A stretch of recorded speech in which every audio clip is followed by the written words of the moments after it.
الحمد لله رب العالمين والصلاة والسلام على أشرف الأنبياء وسيد المرسلين نبينا وحبيبنا وقدوتنا وإمامنا محمد وعلى آله وصحبه أجمعين، أما بعد، فسبحانك اللهم لا علم لنا إلا ما علمتنا إنك أنت العليم الحكيم. اللهم علمنا ما ينفعنا وانفعنا بما علمتنا وزدنا علما نافعا وعملا صالحا یا رب العالمین۔ واجب الاحترام بھائیوں، معزز ساتھیوں، عزیز بچوں اور ہماری ماؤں اور بہنوں، اللہ رب العزت کا ہم سبھی انسانوں پر بہت ہی احسان، فضل، کرم اور لطف ہے، اور اگر ہم اللہ تعالیٰ کے فضل و کرم اور کہ وہ رحمان و رحیم ہیں، ہم یہ موسم جب داخل ہوتا ہے، جاڑے کا موسم جب داخل ہوتا ہے، اس سے بھی اندازہ لگا سکتے ہیں۔ یہ جاڑا اور یہ ٹھنڈی تیزی سے اچانک داخل نہیں ہوتی ہے، بلکہ آہستہ آہستہ ہم اس موسم میں داخل ہوتے ہیں۔ شروع میں ہلکی ٹھنڈی، پھر بڑھتی رہتی ہے رفتار، یہاں تک کہ شدید جاڑا کا وقت آ جاتا ہے۔ تو سبحان اللہ، ادھر بھی اللہ تعالی کا لطف و کرم دیکھیے۔ اگر یہ جاڑا اچانک تیزی سے داخل ہو جاتا تو حقیقت میں اس میں ہم تمام انسانوں کے لیے بہت ہی نقصان اٹھانا پڑتا، بہت ہی لوگ ہلاک ہو جاتے، بہت سے لوگ بیمار ہو جاتے، اور یہ بات جانوروں تک بلکہ پودوں تک بھی متعدی ہوتی، ان پر بھی یہ نقصانات لاحق ہوتے۔ بہرحال آج انشاءاللہ آپ کے سامنے یہ جاڑے کے فضائل اور ایسے ہی اس کے احکام پر روشنی ڈالوں گا۔ کیا جاڑے کے بھی فضائل ہیں؟ لا شک اس کے فضائل ہیں، اور اس مہینے میں یا ان موسم میں، بلکہ اس موسم میں کچھ ایسے فضائل ہیں جو ہم اور موسموں میں نہیں حاصل کر سکتے ہیں۔ تو پہلی فضیلت اس موسم کی یہ ہے، جس طرح کی سلف صالحین سے آتا ہے الشتاء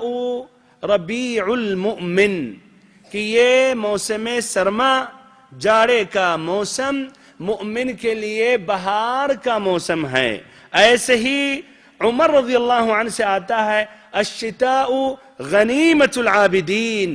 کہ یہ جاڑے کا جو موسم ہے یہ عبادت گزاروں کے لیے، صالحین کے لیے غنیمت ہے اور بہترین موقع ہے۔ اس کا معنی مطلب کیا ہے؟ اس کا معنی مطلب اور سلف صالحین کے اقوال سے واضح ہوگا۔ ابن مسعود رضی اللہ عنہ کہتے ہیں مرحبا بالشتاء تنزل فيه البركة ويطول فيه الليل للقيام ويقصر فيه النهار للصيام، کہ شتاء جاڑے کے موسم کو مرحباً ہو، اور ایسے ہی اس موسم میں برکت نازل ہوتی ہے، اس میں رات لمبی ہو جاتی ہے قیام اللیل، تہجد کی نماز پڑھنے کے لیے، اور دن چھوٹا ہو جاتا ہے روزہ رکھنے کے لیے۔ ایسے ہی یحییٰ ابن معاذ کہتے ہیں اللیل طویل فلا تقصره بمنامک والاسلام نقی فلا تدنسه بآثامک، کہ رات لمبی ہوتی ہے تو اپنے نیند سے سو کر اس کو چھوٹا مت کر دو، اور ایسے ہی اسلام پاک، صاف اور ستھرا دین ہے تو اپنے گناہوں سے تم اسے ناپاک نہ کر دو۔ ایسے ہی الحسن البصری رحمہ اللہ کہتے ہیں نعم زمان المؤمن الشتاء لیلہ طویل یقومہ ونہارہ قصیر یصومہ، کہ جاڑے کا موسم، جاڑے کا وقت کتنا ہی بہتر ہے، کتنا ہی بہترین ہے مومن کے لیے، ایک مسلمان کے لیے۔ اس میں رات لمبی ہو جاتی ہے تو قیام اللیل، تہجد کی نماز کا اہتمام کرتا ہے، اور دن چھوٹا ہوتا ہے تو روزہ اس میں رکھتا ہے۔ ایسے ہی عبید ابن عمیر رحمہ اللہ کہتے ہیں یا اہل القرآن، جب یہ موسم داخل ہو جاتا تھا تو اہل قرآن جو قرآن مجید کا خاص اہتمام کرتے ہیں، قرآن مجید کی تلاوت کرتے ہیں، حفظ کرتے ہیں، پڑھتے ہیں، اور اہل قرآن کے لیے ضروری ہے کہ کچھ وقت صرف کریں، کچھ وقت قرآن کے لیے نکالیں رات میں۔ رات میں، جس سے یہ قرآن مضبوطی کے ساتھ سینے میں یہ بیٹھ جاتا ہے، منقوش ہو جاتا ہے۔ تو یہ خطاب کر رہے ہیں اہل قرآن سے، کہہ رہے ہیں یا اہل القرآن، اے اہل قرآن، طال لیلکم لقراءتکم فقرؤوا وقصر النہار لصیامکم فصوموا، کہ رات لمبی ہو گئی قرآن مجید کی تلاوت کے لیے تو اس میں قرآن مجید کی تلاوت کرو، اور دن چھوٹا ہو گیا روزہ رکھنے کے لیے تو تم اس میں روزہ رکھو۔ میرے بھائیوں اور بہنوں، اس طرح یہ بات واضح ہو گئی کہ الشتاء ربیع المؤمن، کہ مؤمن کے لیے یہ موسم بہار ہے۔ اور ایسے ہی عمر رضی اللہ عنہ کا وہ قول الشتاء غنیمت العابدین، کہ جاڑے کا موسم یہ بہترین موقع ہے اور یہ غنیمت ہے، بہترین چانس ہے عبادت گزاروں کے لیے، کہ اس سے مراد یہ ہے کہ اس میں دن چھوٹا ہوتا ہے۔ آج کل یہ دن 12 گھنٹے کا ہے یا اس سے بھی چھوٹا، اور رات لمبی ہوتی ہے، تو رات کیا 12 گھنٹہ تک آپ سوتے رہیں گے؟ نہیں، آپ جلدی سو جائیں اور آخری میں اٹھ جائیں قیام اللیل کے لیے، تہجد کے لیے، اللہ تعالیٰ کی مناجات کے لیے، اللہ تعالیٰ سے دعا مانگنے کے لیے، اور خشیت اور خشوع و خضوع کے ساتھ دعا مانگنے کے لیے، اور ایسے ہی لمبا سجود کرنے کے لیے، لمبا رکوع کرنے کے لیے، قرآن مجید کی تلاوت کے لیے، اور دن چھوٹا ہوتا ہے اس میں آپ روزہ رکھیں۔ میرے بھائیوں اور محترم ساتھیوں، ابن رجب رحمہ اللہ فرماتے ہیں قیام لیل الشتاء یعدل صیام نہار الصیف، کہ جاڑے میں قیام اللیل تہجد کی نماز پڑھنا گرمیوں میں روزہ رکھنے کے برابر ہے۔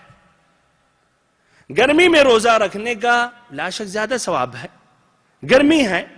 دن بھی لمبا ہوتا ہے، 16 گھنٹے کا دن ہو جاتا ہے، اور ہم اور آپ احساس کرتے ہیں کہ کتنی مشقت ہمیں اٹھانی پڑتی ہے جب رمضان گرمیوں میں آتا ہے۔ تو کہتے ہیں کہ قیام اللیل، جاڑے میں قیام اللیل کا اہتمام کرنا، اس لیے اس کا بھی وقت لمبا ہوتا ہے، اور پھر رات میں اٹھنا بہت سی طبیعتوں اور بہت سے لوگوں کے لیے بھاری ہوتا ہے، تو اس کا ثواب گرمیوں میں روزہ رکھنے کے برابر ہے۔ اور اسی لیے بھائیو، معاذ رضی اللہ عنہ پر جب موت کے آثار نما ہوئے، ظاہر ہوئے، اور اس دنیا سے رخصت ہونے والے تھے تو رو پڑے، موت کے ڈر سے نہیں بلکہ اس لیے جب ان سے پوچھا گیا تو کہا انما ابکی علی ظمأ الہواجر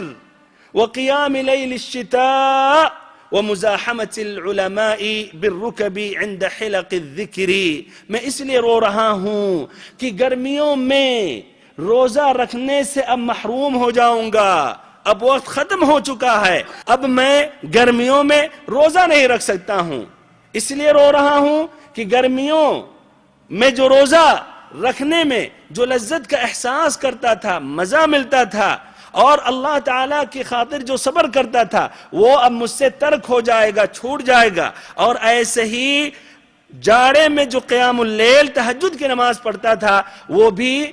یہ اب ترک ہو جائیں گے ہم سے، اور میں اس طرح قیام اللیل تہجد کی نماز نہیں پڑھ سکوں گا، اور پھر ایسے ہی اہل علم کے پاس ان کے مجلسوں میں شامل ہونے سے، بیٹھنے سے محروم ہو جاؤں گا۔ میرے بھائیوں اور محترم ساتھیوں، یہ جاڑے کی پہلی فضیلت ہے، یہ مومن کے لیے یہ موسم بہار ہے، تو اس سے بھرپور استفادہ کرنا چاہیے، روزوں کا اہتمام کرنا چاہیے۔ برابر نہیں رکھ سکتا تو کم سے کم جاڑے کے مہینوں میں ہر مہینے میں 3 دن روزہ رکھ لے، یا ایسے ہی ہفتے میں 2 دن پیر اور جمعرات کے دن روزہ رکھ لے، اور اگر اس سے زیادہ بھی رکھ سکتا ہے تو یہ بہت اچھی بات ہے۔ اور ایسے ہی قیام اللیل تہجد کی نماز کا اہتمام کرے، کم ہی کیوں نہ، لیکن فجر سے پہلے اٹھ جائے، اور پھر ایسے ہی اللہ تعالیٰ سے اس گھڑی میں نماز پڑھنے کے بعد اللہ تعالیٰ سے دعا مانگے، پھر اس طرح اس کے بعد فجر کی نماز کا بھی اہتمام کر لے۔ دوسری فضیلت یہ ہے کہ اس جاڑے میں جب شدید جاڑا کا ہم اور آپ احساس کرتے ہیں تو ہمیں اس سے جہنم کی جو شدید ٹھنڈی ہے وہ ہمیں یاد کرنی چاہیے۔ جہنم میں شدید ٹھنڈی بھی ہے اور شدید گرمی بھی ہے، دونوں ہیں۔ تو ہمیں وہ جہنم کی شدید ٹھنڈی کو، زمہریر کو یاد کر لینا چاہیے، یاد کرنا چاہیے، پھر بچنے سے پوری کوشش کرنی چاہیے، اور پھر ایسے ہی اللہ تعالیٰ سے دعا مانگنی چاہیے کہ اللہ تعالیٰ ہمیں جہنم سے بچائے۔ جس طرح کی ایک روایت ہے، ابن السنی نے ذکر کیا اور اس میں کلام ہے، یعنی صحیح حدیث نہیں ہے لیکن معنی اس کا معقول ہے، کہ نبی صلی اللہ علیہ وسلم نے فرمایا اذا كان يوم شديد البرد فإذا قال العبد لا إله إلا الله ما أشد برد هذا اليوم اللهم أجرني من زمهرير جہنم، کہ جب شدید جاڑا ہو، جس دن شدید جاڑا ہو اور بندہ اس وقت یہ کہے لا الہ الا اللہ، ما اشد برد هذا اليوم، آج کے دن کا جاڑا یا آج کتنا ہی ٹھنڈا دن ہے، اللہم اجرنی من زمہریر جہنم، اے اللہ مجھے جہنم کے زمہریر شدید جاڑے سے، ٹھنڈی سے بچا دے، تو اللہ رب العزت جہنم سے کہتا ہے، قال اللہ تعالی لجہنم ان عبدا من عبادی استجار بی من زمہریرک وانی اشہدک انی قد اجرتہ، کہ جہنم سے رب العزت کہتا ہے کہ ہمارے ایک بندے نے مجھ سے التجا، مجھ سے اس نے مدد پناہ چاہی ہے تم سے، تو میں نے اس کو تم سے اور تیرے آگ اور زمہریر سے پناہ میں نے دے دی ہے۔ ایسے ہی صحیح امام بخاری اور امام مسلم کی روایت ہے کہ نبی پاک صلی اللہ علیہ وسلم نے فرمایا، جہنم نے شکوہ اور شکایت ظاہر کی کہ ہمارے ایک حصے نے دوسرے حصے کو کھا لیا، ٹھنڈی اور گرمی کی وجہ سے ایک حصے نے دوسرے حصے کو کھا لیا، تو اللہ رب العزت نے اسے اجازت دے دی، اللہ تعالیٰ نے اسے اجازت دے دی کہ 2 سانس لے جہنم، تو ایک سانس جو ہم سب سے شدید گرمی کا احساس کرتے ہیں موسم گرما میں، اور ایک دوسری سانس جو سب سے زیادہ ہم ٹھنڈی کا احساس کرتے ہیں ٹھنڈی میں یا موسم سرما میں۔ میرے بھائی اور محترم ساتھیوں، تو یہ ایک سبب حقیقی ہے، ہم سبھی کا ایمان ہونا چاہیے کہ جس کی وجہ سے گرمی میں شدید گرمی کا ہم احساس کرتے ہیں اور ایسے ٹھنڈی میں شدید ٹھنڈی کا احساس کرتے ہیں۔ اگر اس کے بعد آپ یہ کہیں کہ سائنس کے اعتبار سے اس لیے کہ یہ زمین، یہ ارض سورج سے دور ہونے کی وجہ سے وہ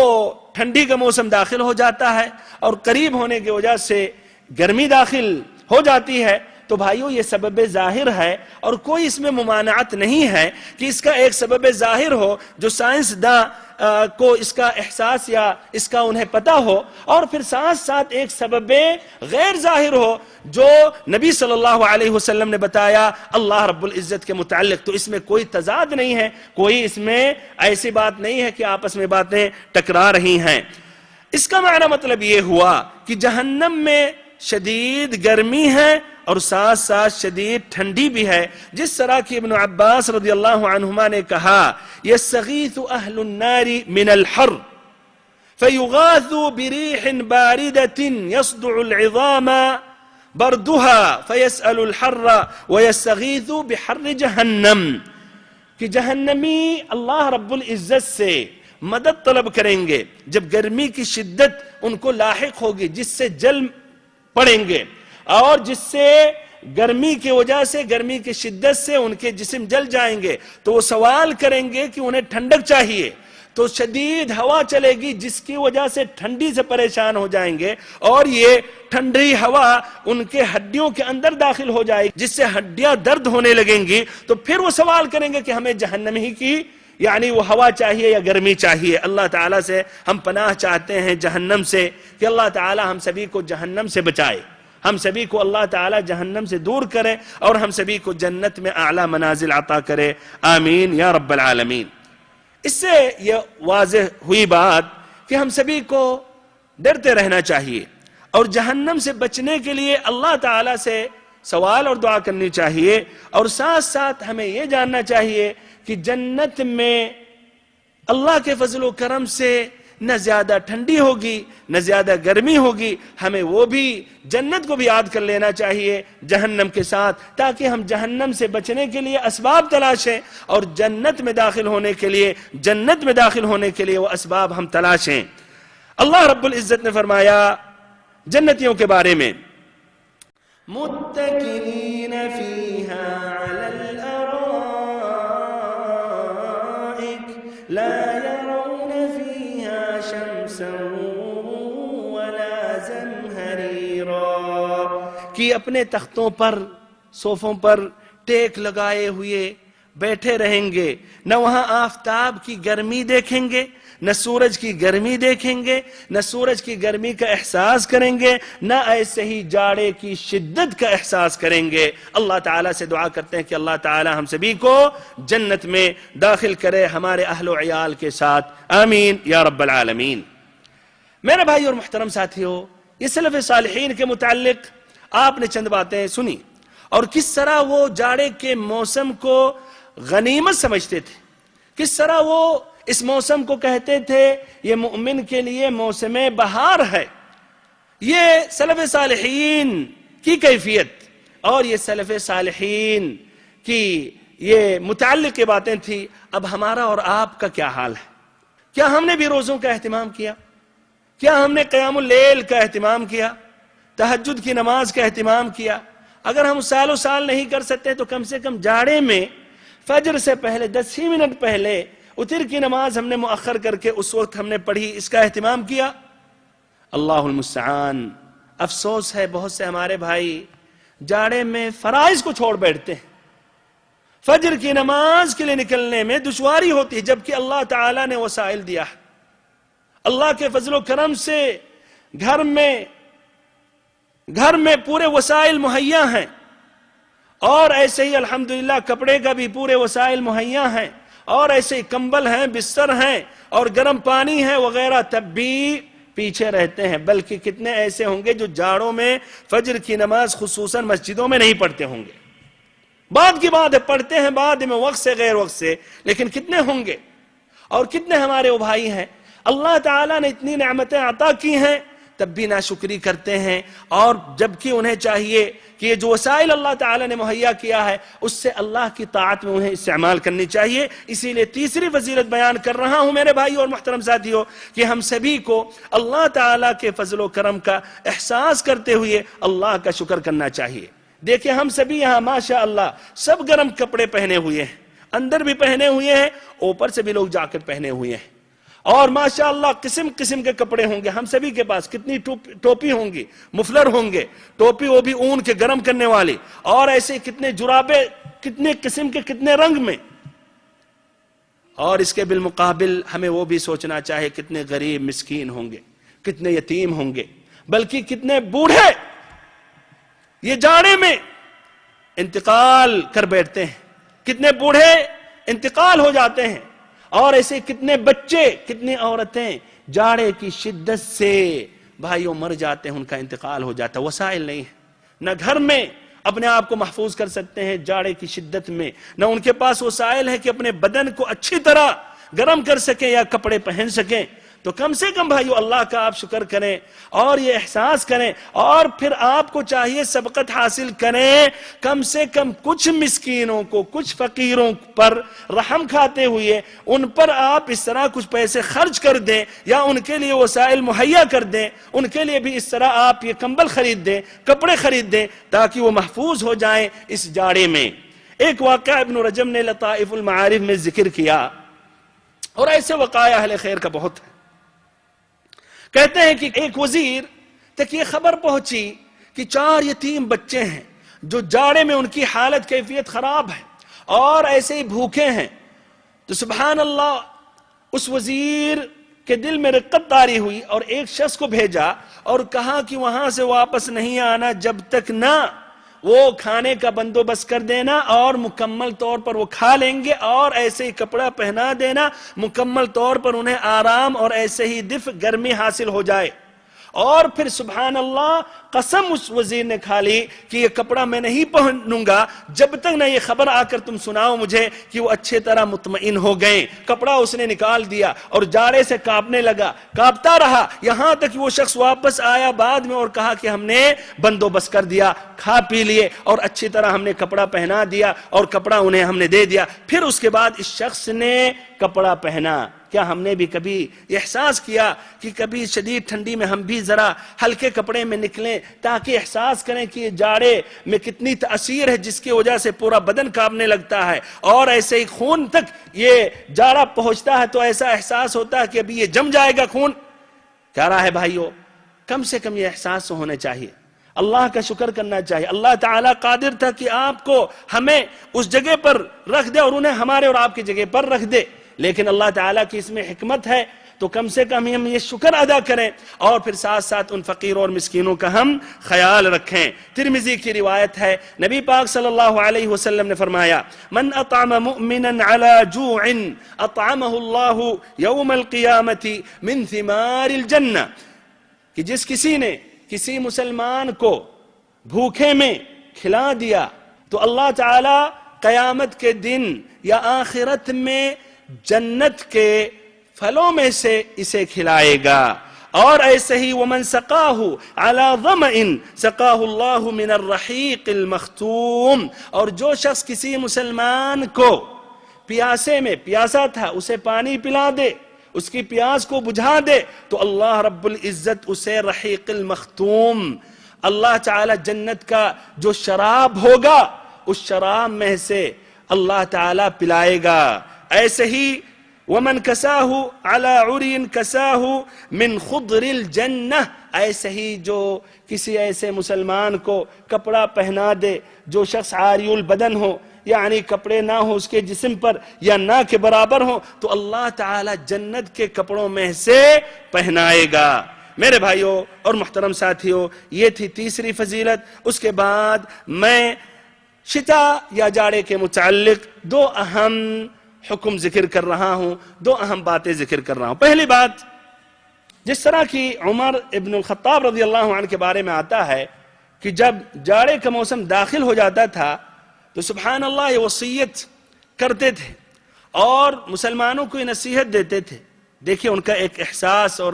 ان کا سمجھیے خیال، اور کس طرح یعنی مسلمانوں کے بارے میں کتنے خیر خواہ تھے اور ان کے بارے میں پریشان ہو جاتے تھے اور ان کی حفاظت کے لیے ایک وصیت اور یہ نصیحت بھیجتے تھے. کہتے تھے ان الشتاء قد حضر وهو عدو فتأهبوا له أهبته من الصوف والخفاف والجوارب واتخذوا الصوف شعارا ودثارا فإن البرد عدو سريع دخوله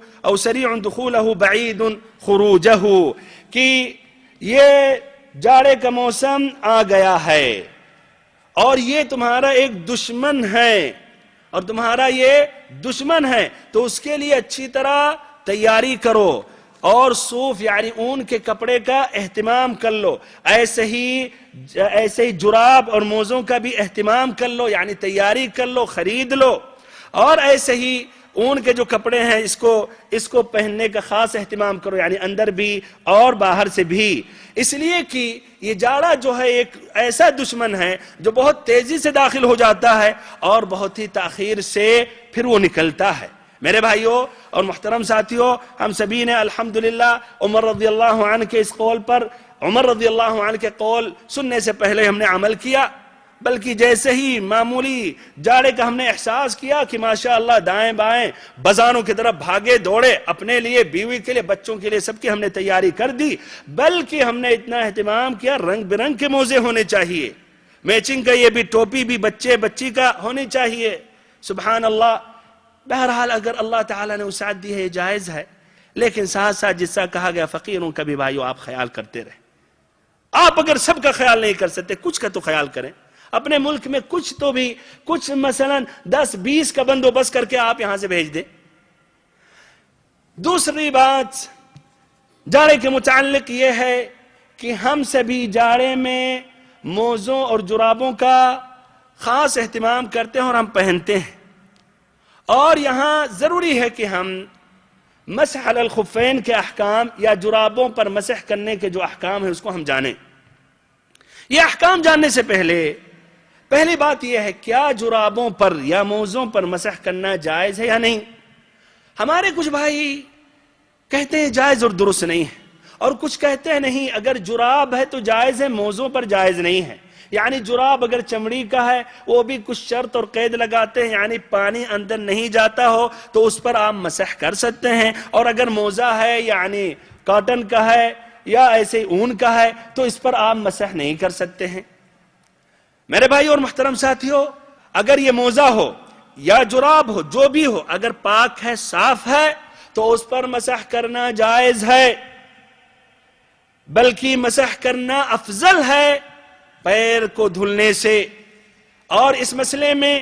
الحسن البصری رحمہ اللہ کہتے ہیں تاکہ جن کے دلوں میں شک و شبہ ہے یہ شک و شبہ زائل ہو جائے، کہتے ہیں حدثني 70 من اصحابی رسول اللہ صلی اللہ علیہ وسلم ان رسول اللہ صلی اللہ علیہ وسلم مسح علی الخفین، کہ مجھے 70 صحابہ کرام نے بتلایا ہے کہ نبی پاک صلی اللہ علیہ وسلم جرابوں پر مسح کرتے تھے، اور جرابوں میں موزے بھی داخل ہیں۔ ایسے ہی امام احمد بن حنبل رحمہ اللہ نے کہا لیس فی قلبی من المسح علی الخفین شیء فیہ 40 حدیثا عن اصحاب رسول اللہ صلی اللہ علیہ وسلم، کہ ہمارے دل میں جرابوں پر مسح کرنے کے متعلق یا ایسے ہی موزوں پر مسح کرنے کے متعلق ادنا بھی شک و شبہ نہیں ہے۔ کچھ ہمارے بھائی شک و شبہ کرتے، کہتے ہیں یار پیر دھلنا واجب ہے، قرآن میں بھی ہے، تو مسح کرنا کس طرح جائز ہے، اور مسح کرنے سے کس طرح پھر وضو مکمل ہوگا؟ اسی لیے ہمارے کچھ بھائی اپنے آپ کو ٹھنڈیوں میں بھی تکلیف میں ڈالتے ہیں، چاہے وضو نہ کریں، نماز بھی نہ پڑھیں، المہم وہ مسح نہیں کریں گے کتنی بھی شدت ہو۔ اس سے ٹھنڈیوں میں بھی ہمارے بیچارے ہر دم موزہ پہنے نکال کر دھلتے ہیں، پھر موزہ پہنتے وہ بھی گیلا ہو جاتا، پھر مزید پریشانی لاحق ہوتی ہے۔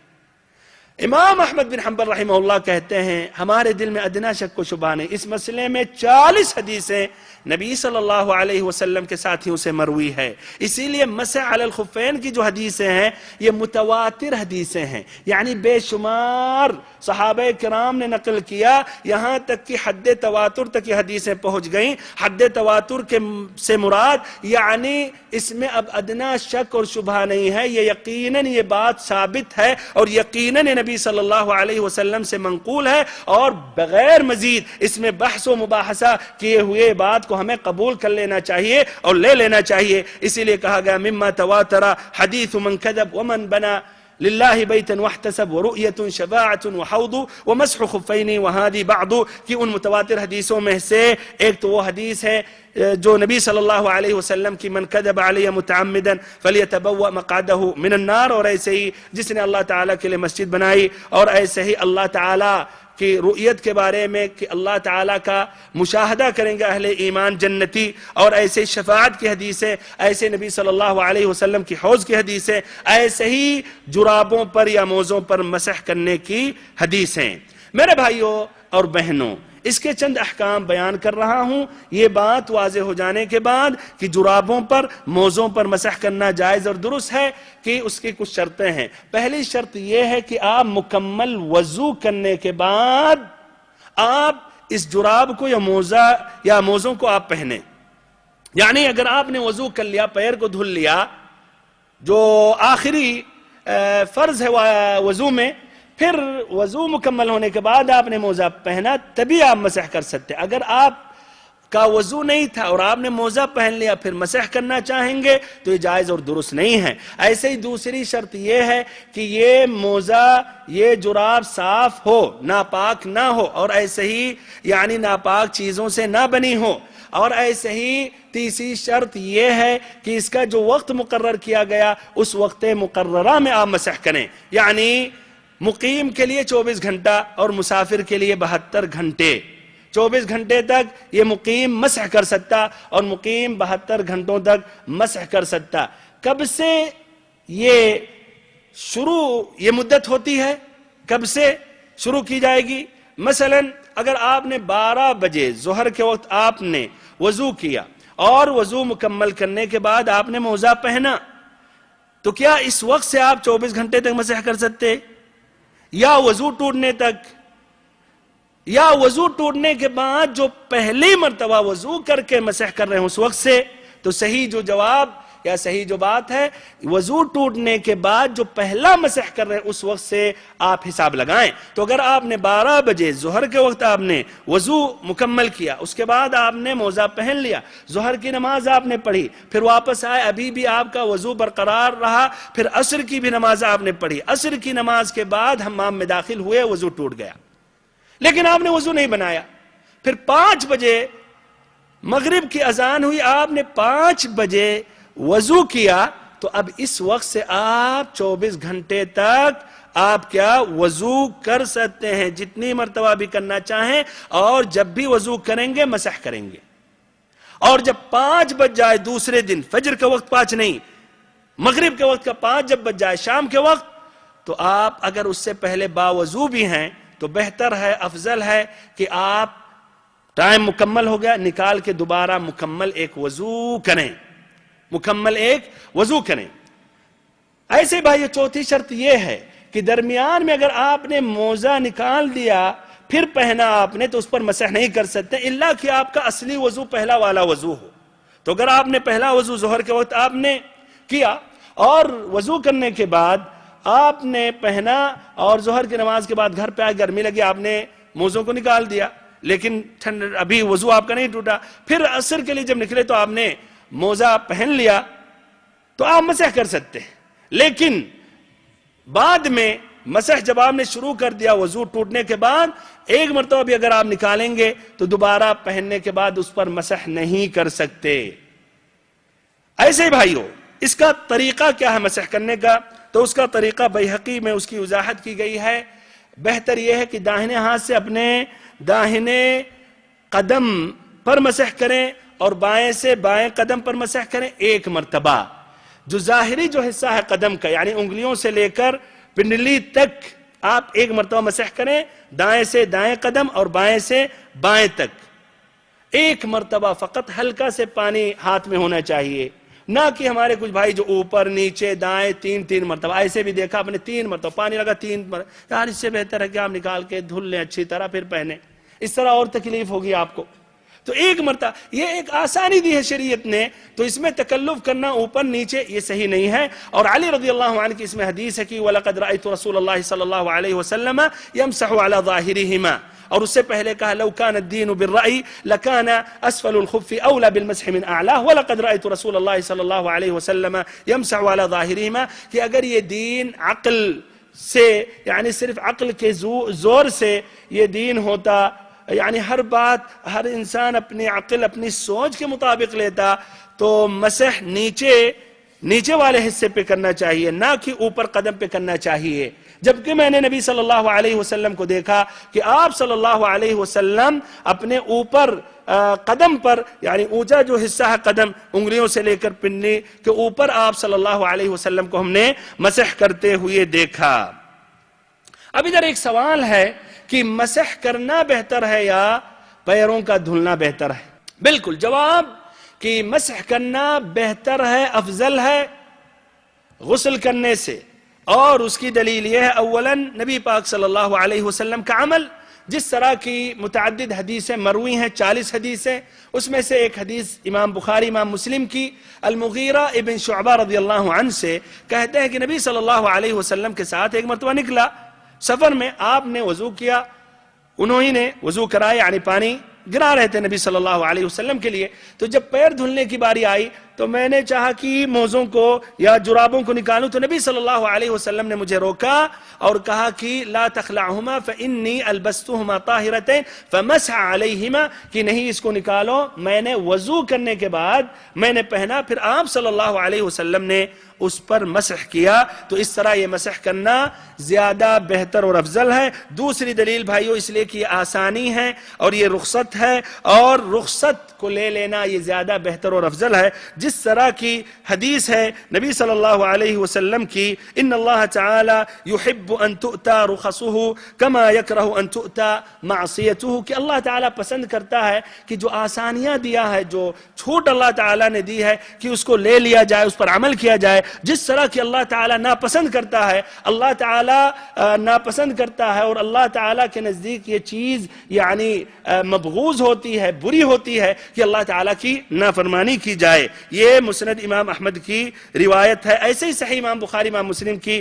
روایت ہے، ما خیر رسول اللہ صلی اللہ علیہ وسلم بین امرین الا اختار ایسرہما ما لم یکن اثما، کہ جب نبی صلی اللہ علیہ وسلم کو اختیار دیا جاتا تھا دو چیزوں میں سے، تو جو آسان چیز ہوتی تھی اسی کو آپ صلی اللہ علیہ وسلم لیتے تھے، پسند کرتے تھے، الا کہ وہ گناہ ہو